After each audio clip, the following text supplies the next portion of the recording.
Well, the inspector's back, making sure everything's checking out. Checking out the isolation transformers. What else are you inspecting? My circuit boards? Alright, what's next on the docket? Are we going downstairs? Alright, let's go inspect downstairs. I'll follow you. Go over what I did and talk about it. Excuse me. That was probably my smoothie. I'm Mike Dimas, and this is Pinball Shenanigans. Alright, welcome back to another lepisode. I hope you're enjoying all the lepping action. Just want to make sure this doesn't do the weird focusy thing where it like zooms in and out, because that's very annoying. But for this episode, I thought I'd try something different and go into the comment section, which is now called Community, and read a few comments that I have not screened, I have not looked at yet. Well, kind of very briefly. But I started reading them this morning. I'm like, wait, why don't I do that live on the air just for fun? And, you know, if I remember, maybe I'll make it a thing for the rest of this series to, at the beginning of the episode, just read some comments for fun and give out a couple shout outs to all y'all. So let's see what we got here. We got Marco Bucci. Looks like you watched the video of Dave Estill's collection. Says, please tell Dave that I now own his old Adams family. He sold it to someone who sold it to my buddy Jacob, who then had it at home as well as out on location in Whitby for a while. As of today, it's in my collection. Well, nice score, Marco. That's pretty sweet that you have that. Adams Family is definitely an epic classic. And Marco is currently making a homebrew machine. I don't know if it's top secret or not, but I'm going to spill the beans because there's only 14 people that watch this. And it's like Simpsons, like who killed, what's the dude's name, you know, where Maggie was guilty in the end? Mr. Burns. It's based on that episode. So he sent me a couple photos. And it looks pretty cool. So I think it's a pretty awesome theme too. Anyway, I will reply for reals with the old typewriter as well in the future. But okay, let's see what else we got. We got Dave Weston. What does he say here? Next time, provided there's a next time, you might want to consider getting some white cardstock paper and print a 1 centimeter square or thereabouts on the edge. Did I say print? Paint. Paint a 1 centimeter square on the edge of the paper with each of the colors you're looking to match. Let the paint dry. The paint will dry slightly darker. Yes, that is true. Oh, there's more.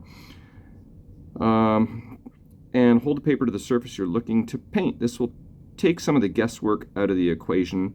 And while you're not getting an exact match out of the bottle due to playfield fading and other factors, this will give you opportunity to experiment. You should attempt to mix colors to try for a better match. Yes, this is true, but I've been very leppy lately. Well, I'm thinking about it.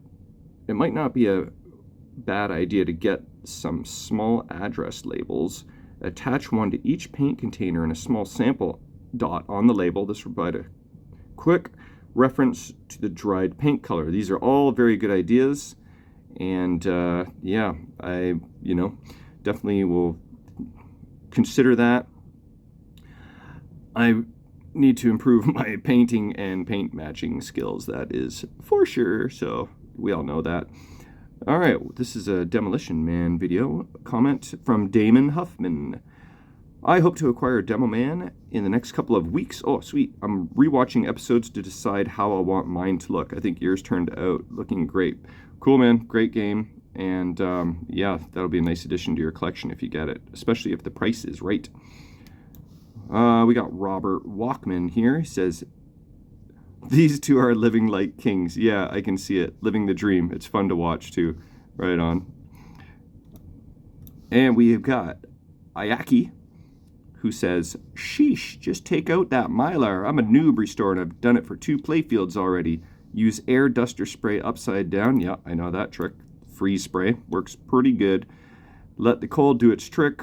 then Goo Gone and flour to remove the adhesive. Yes, I have done the Goo Gone method before. I haven't tried the flour method yet. But have you tried this Goo Gone and flour method on adhesive that is on touch-up paint before? Because I'm sure that if I tried to do that, the touch-up paint is going to come off as well as the adhesive, and then I'm back down to wood, and then I'm back down to color matching, and you know how that goes. So I'm kind of tempted to do it just to see what would happen, but then there is a hole of rabbits there that I might not want to be a part of.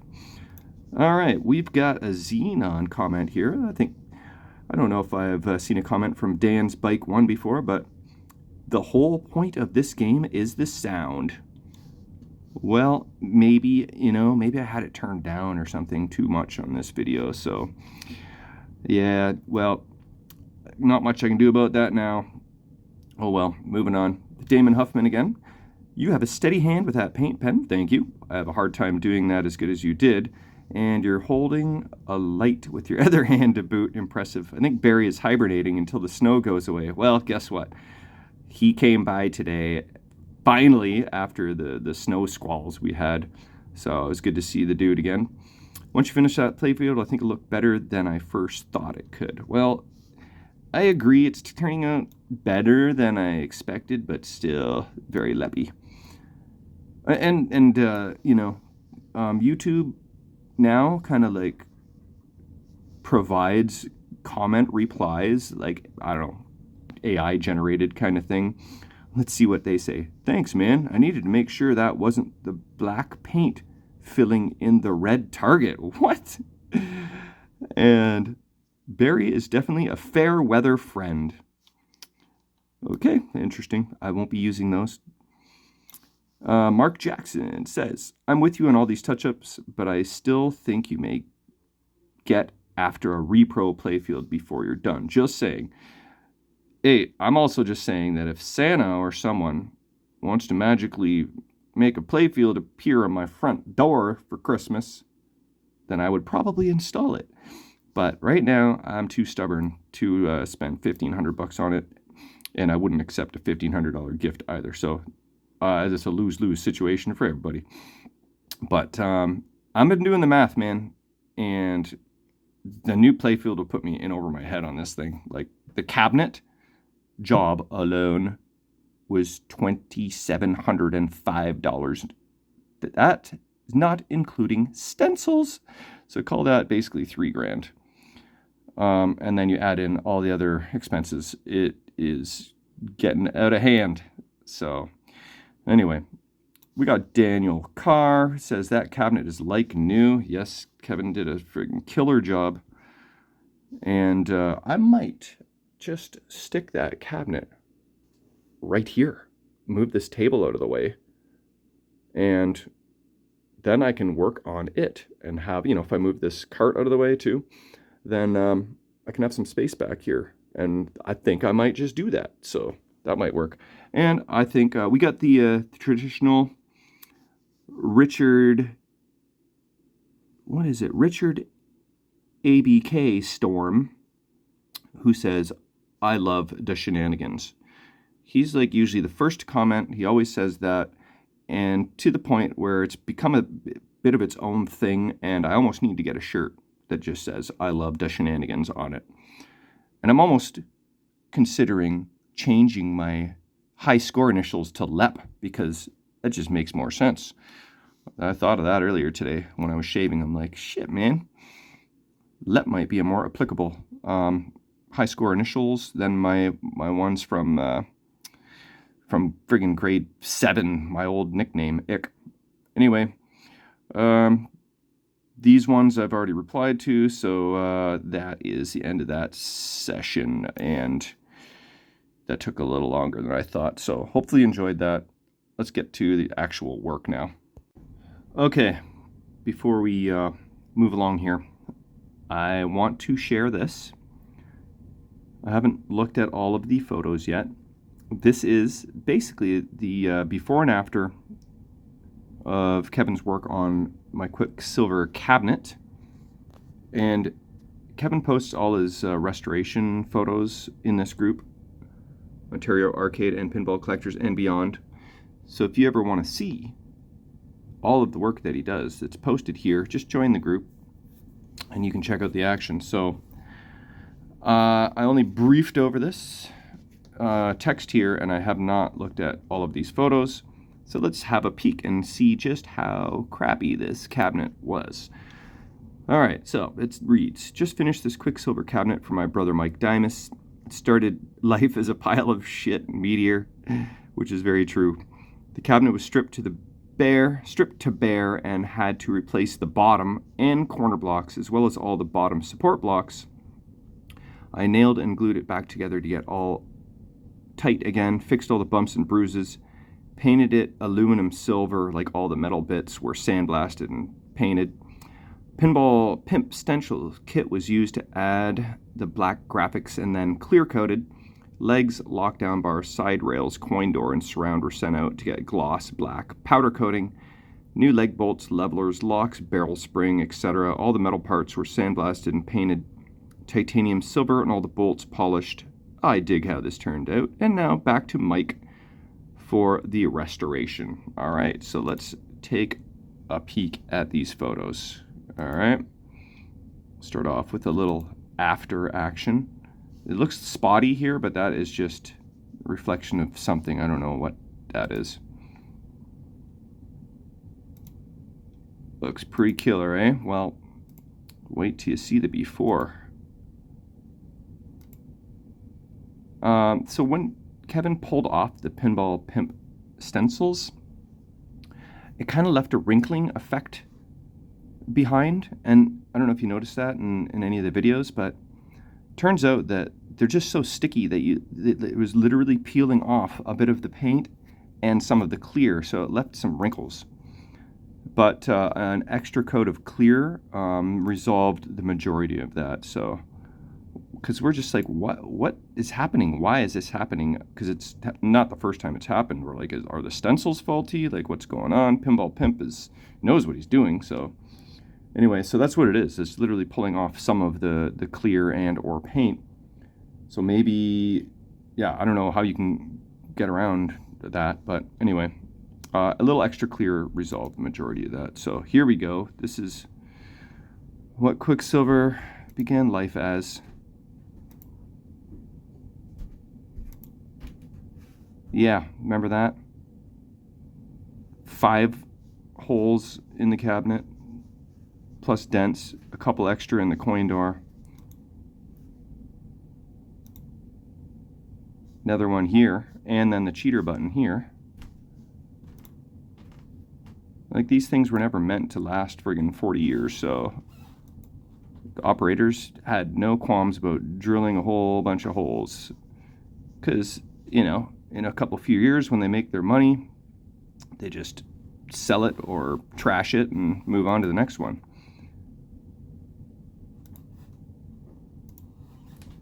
Oh yeah, lots of screws, more screws, more screws, and more.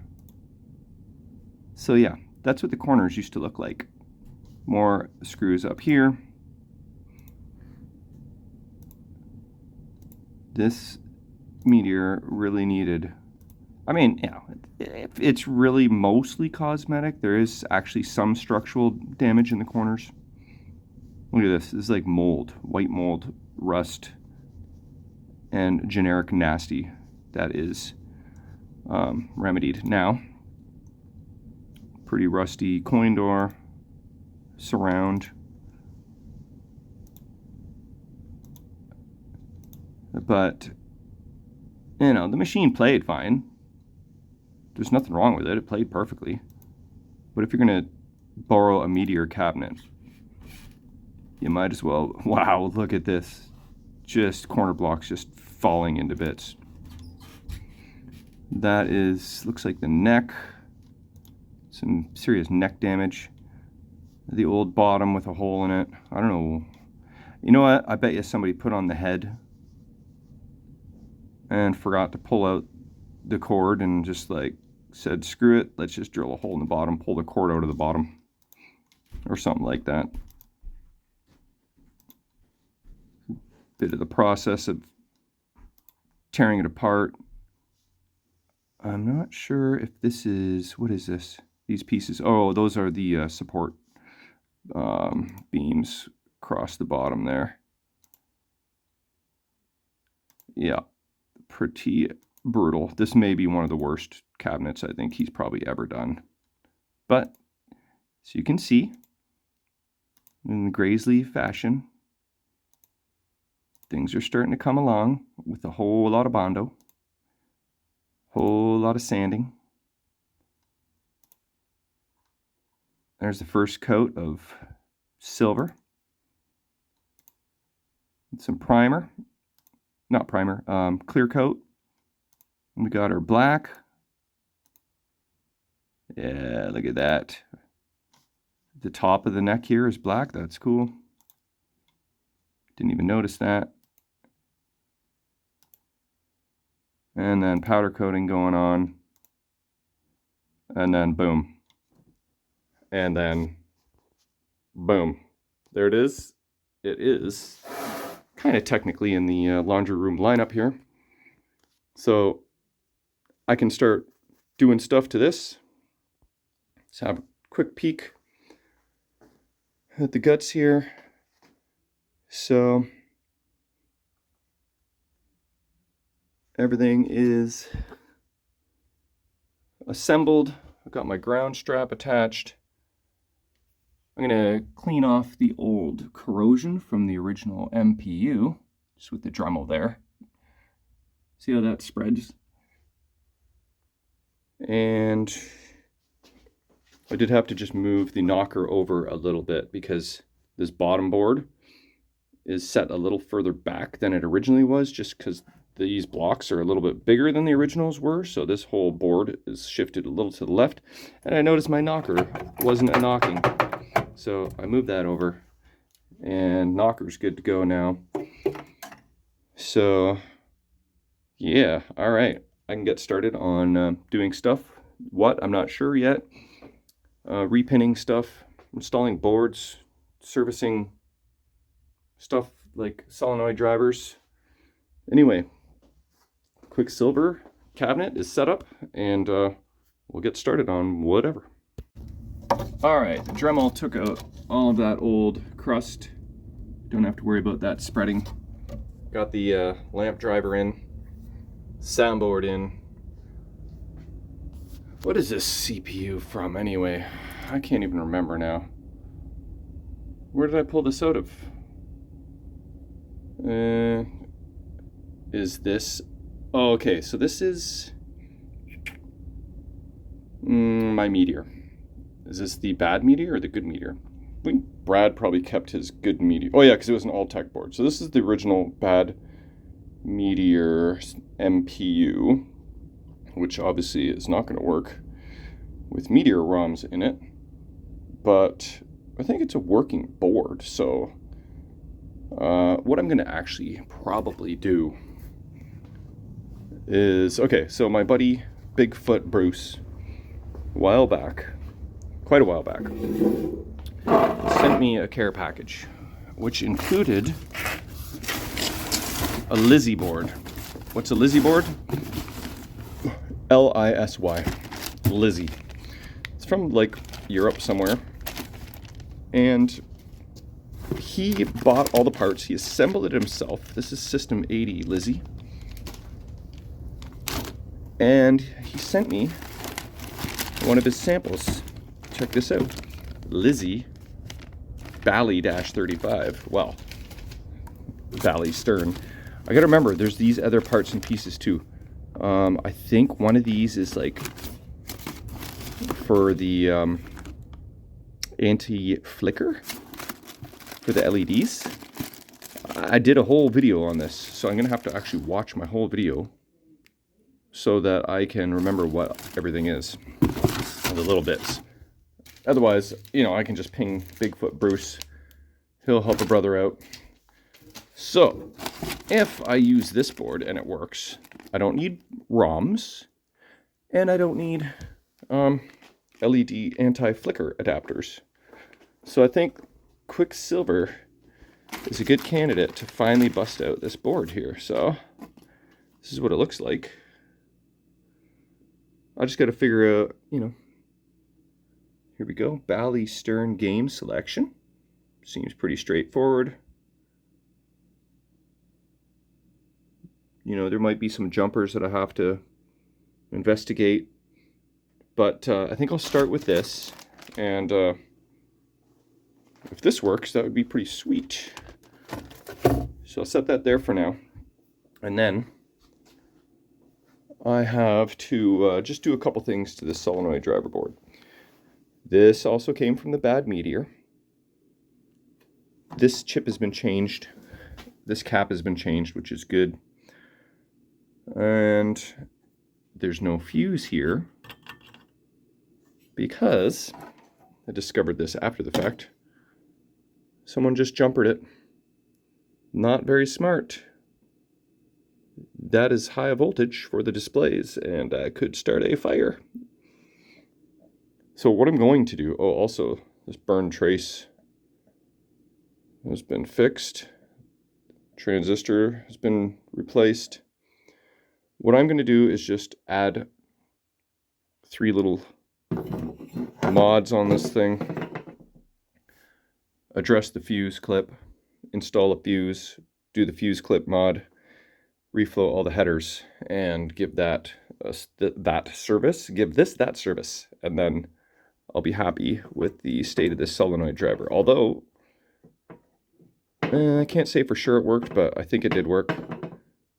Because when we did test it, the playfield fuse was blown, so we weren't actually getting solenoids, but I think I was getting proper voltages, come to think of it. So this should be good. Oh yeah, also, brand new-ish, maybe 10-year-old new-ish, power supply. So I imagine my voltages are going to be good on that. And you can see why it was replaced, because it looks like an old bridge exploded. So I will repin this, all the connectors on this power supply, and then check these voltages as well. So let's get to work. Okay, I'm finished doing some stuffs and things on this board. Go over what I did and talk about it. Excuse me. That was probably my smoothie. Anyway, so what I did on this board are good things, including jumpering test point 3 to chest point, whoa, Freudian slip there, to test point 1, 3 and 1. Very important. You want to know why? Because what was the last thing I did? Frontier. I did this, and then I was getting some very strange behavior because I accidentally tied it into test point 5, and that's 5 volts, and that's 12 volts, and when you cross the streams, bad things happen, so don't do that. So that is an improvement. Next improvement is tying the negative trace of the capacitor, which is right there, there's positive, there's negative, to an additional ground source. So that's nice and easy. Then you got the other capacitor here, positive, negative, tie that to ground. You can see this trace goes all the way right to the ground, goes all the way around the board. So that's done, that's done, that's done. And you can see there is no longer a jumper on the fuse. So I did a fuse mod, I will show you that. That's why there is a hole there. And that is all for the back side. So I removed this clip, I bent that leg out, and I took the 2 legs and I moved them up 1 hole. That allowed me to put in the standard size fuse, and that's a 1/4 amp fuse in there, which works in place of a 316. So that is all tidied up. I reflowed all the headers, by the way, as well. And the last thing I did was this resistor wasn't looking so hot. And, well, I'm probably not going to be able to do this. I shouldn't even bother trying. It's very shenanigans, but, you know, can kind of do the chopstick strategy here, maybe. Ever so gently. Okay, that's actually pretty good, but look at this. Nothing. Not getting anything on that resistor. So it tests just as bad as it looks. I happen to have one from my Frontier rebuild. I didn't use all the ones that I could have on Frontier. So there, that guy's replaced. And next thing to do will be to test the voltages. And hopefully this is all good now, and I will add this to the head now. Okay, I run into a little hiccup with the LISY board. I just read this. The latest information on using LISY 35 for Stern pinball games. I got a message telling me that all Stern games do control the soundboard via connector J5, and J5 is not available with the LISY 35. So you can use LISY 35 to control your Stern pinball, cannot use the original soundboard. For sound, you have to use LISY 35 sound card with wave files instead. And I do not know how to do that. LISY sound card, LISY sound card. Do it yourself fat soundboard. Gottlieb, System 1, so maybe it's this. Do I have one of these? Is that one of the things I got? So I'm at a bit of a roadblock in that department. I mean, I could still try the LISY board. The J5 connector is, I'll show you this. Let's just make sure. Should be this top connector here. J5, see that? That is where those ribbon cables connect to. But no J5, J1, J4, J2, J3. So I can use this temporarily until either I figure out this whole sound card thing, but at least to, you know, test everything other than sound. So maybe I'll pop that in there for now, and then we'll see what happens. Alright, I pulled up a chair and made a mess with repinning. Back's still a little unhappy about it all, but here we go. Very shiny new terminals. Trifuricon style. You can see the old style does not have trifuriconation on it. I wrote on my connector housing repin 2024 so that I know what I did and what I didn't do. Oh, it fits on there nice and snug. You know, I should probably just confirm that I didn't put any wires in the wrong holes.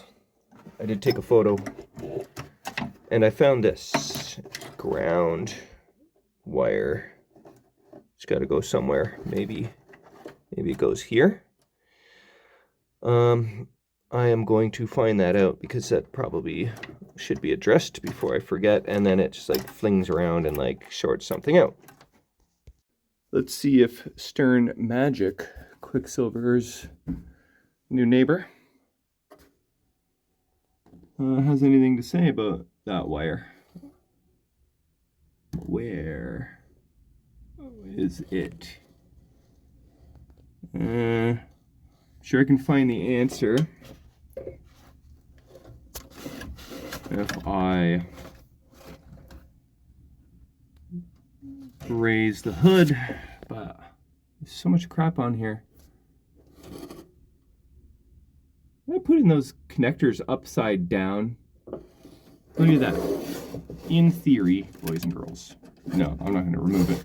The little slats in the housings should be on the top side, but that's just a cosmetic thing. Really, it doesn't really matter. But Michael, you're lepping up magic as well. All right, did you see it? Were you yelling at your TV screen? 2 green wires coming off the side here, going right there. Yeah, I think we got our answer. Let's go see. Yeah, I think that just needs to go here.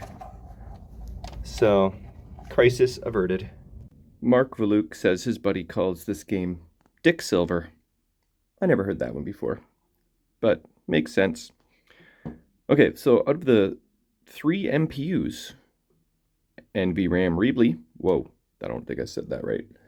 The original MPU and the LISY, I'm going to go with this temporarily because I want to know for sure that everything is 100% working. Once I know that, then I'll mess with the LISY and even possibly pop in the original MPU as well. This is the best shot out of the 3 that things will be working perfectly. So I'm going to do this and then work my way backwards. So what I did was, if you see here, you got Bally and MPU 100, and then you got MPU 200, which all are supposed to be on. So I had to flick all these to on. And for the game selector, I'll put it on the appropriate on, off, off, on, off, on, off, off settings. That is for Quicksilver with free play.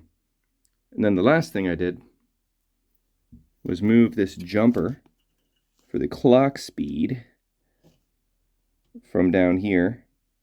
These 2 pins are Bally. These 2 top pins are MPU 200. So just move this jumper from there to there. So we should be all set. And look, we've got a J5 connector as well. So I'll pop this in the head. All right, there we go. We got our boards installed. Sound cables installed. Now I think the next thing I want to do before getting too far ahead of myself is to test the voltages on this power supply. So I'm going to grab the tripod and a multimeter. I'll be right back.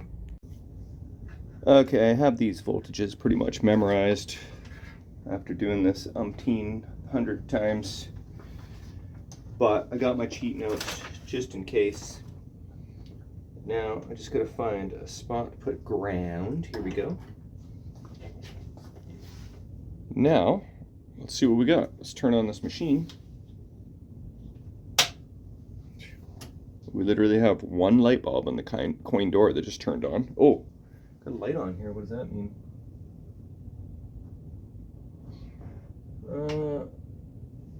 Not sure what it means. I don't even know where these test points are, really. Oh, yes, I do. Oh, you don't even need cheat notes. They're printed right on the circuit board. You can, I don't know if you can see that, but the voltages are right there, so that's handy. I've never used this style of rectifier board before. What is it? Gulf pinball? Let's see.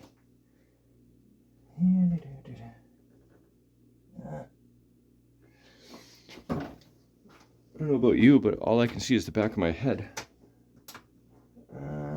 Hold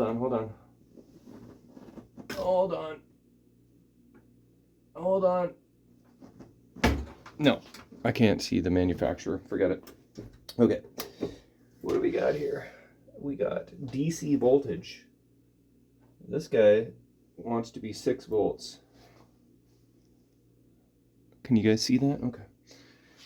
That is a good reading. This is 230 volts.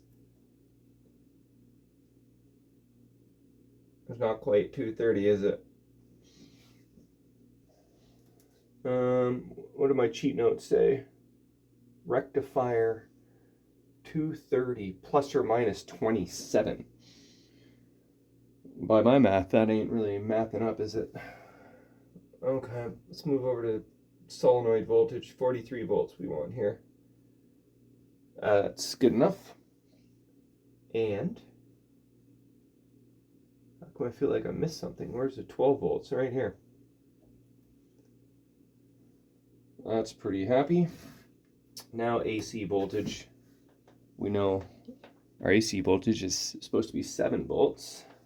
7.3 to be exact. We know it's working because we got a light bulb on the coin door. But let's check anyway. Good. So, I don't know why.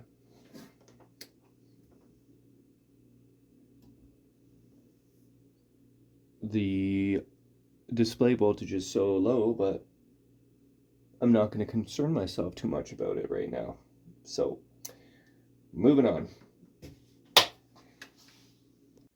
I think now I'm going to work on the J1 connector of the rectifier board.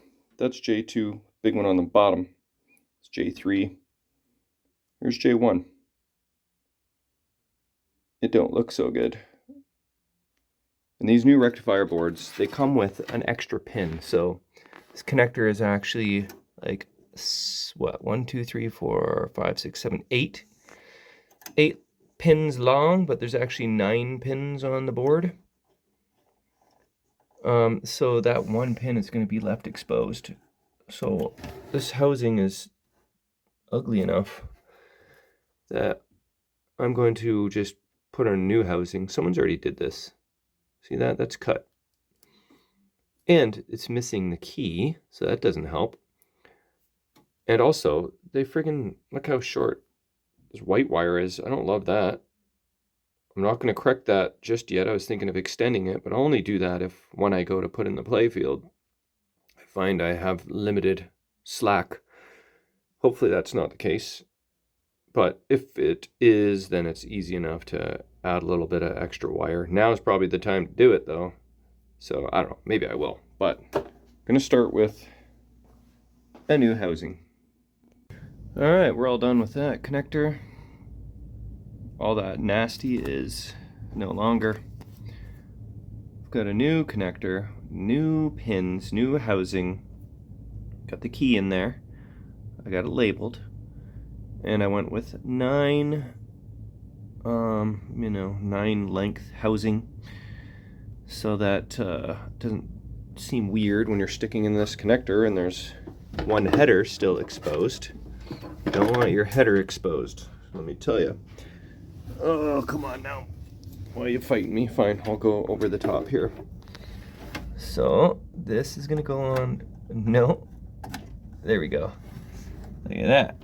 All right, so this is for playfield stuff, and it is connected to the playfield. Wonder what happened if I powered this on right now. Do you think anything would happen? It's kind of tempting. Would the solenoids go off? There's no light bulbs in here. No, because there's no solenoid. So is this, what is this? Is this do lights? I'm so curious. I don't really actually know. But anyway, I probably won't do that just yet. Okay, check this out. This is the J1 connector on the transformer general illumination playfield. General illumination return. Spare key, general illumination bus, solenoid bus, feature lamp bus, general illumination bus. This doesn't quite match up, does it?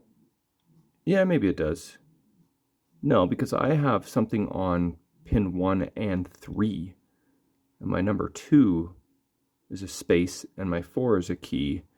Anyway, what this tells me is that if I LED this playfield, will my general illumination all turn on?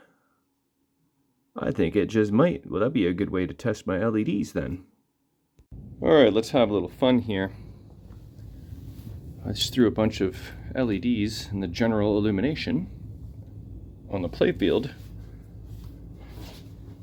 And let's let's plug in this connector. Probably should use some light here. Like so. And because general illumination runs directly off the transformer, AC voltage, it's not controlled where it comes on and off, which needs to go through the MPU and the lamp driver. These, in theory, should just turn on, just like the one coin door light. And we'll do these two guys as well. So let's power this on, and you'll see this light come on. And in theory, we should have GI. So let's see what we got. Well, we've got some GI. Not this bulb. Oh wait, okay. We know we can fix that and that. And this guy, flaky. We have none of these guys working. I don't think these are controlled. This guy's flaky. Okay.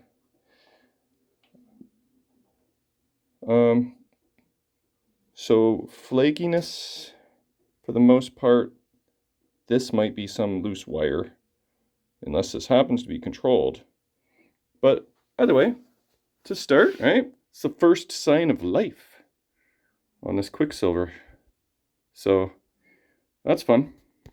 Okay, I just spent at least half an hour dealing with flaky lamps. Got my flux out. Found a stash of old lamp sockets picked up along the way somewhere once upon a time. Replaced 3 flaky sockets and then did like a couple of those socket mods on a couple others. So I have progressed. Look at that. 3 of these guys I had to deal with, 3 of the slings. And then this guy here, might have replaced him, or no, I did the mod. And this guy was flaky. And we're down to just these guys. I haven't checked to see if they're controlled lamps or not yet. But I think they're supposed to be GI. Anyway, I've had enough of dealing with light bulbs for tonight. And I think this is a good spot to wrap things up. So I'd say that was some pretty good progress. We have our first signs of life. Got the cabinet set up. And we're just trucking along now. So that is about it for now. So we'll see you guys next time. Well, the inspector's back. Making sure everything's checking out. Well, what do you think? Checking out the isolation transformers. They smell good. Alright, what's next on the docket? Are we going downstairs? Alright, let's go inspect downstairs. I'll follow you. Yeah, okay, you go ahead. What? You're gonna give me a free pass? Alright. I don't know that you're doing your job very well there, buddy. Oh, okay, just... No, he just wants to have pets. He just flopped down on the back mat. Yeah. Maybe he wants some water. He's done inspecting for the day.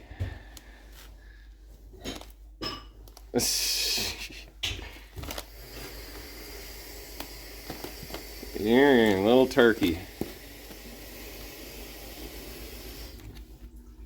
Oh my god. Probably has lots of snow to drink. He's just grabbing everything in his reach. Loving it. Including the mat, your shoes. Oh yeah, doesn't that feel good? Oh yeah. What else are you inspecting? My circuit boards?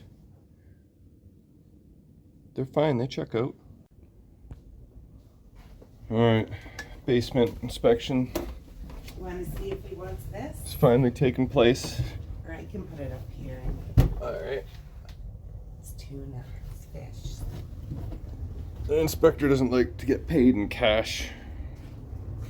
Actually, this is our first time trying to give him some wet food here. Where are you? Barry? Where are you? Oh boy.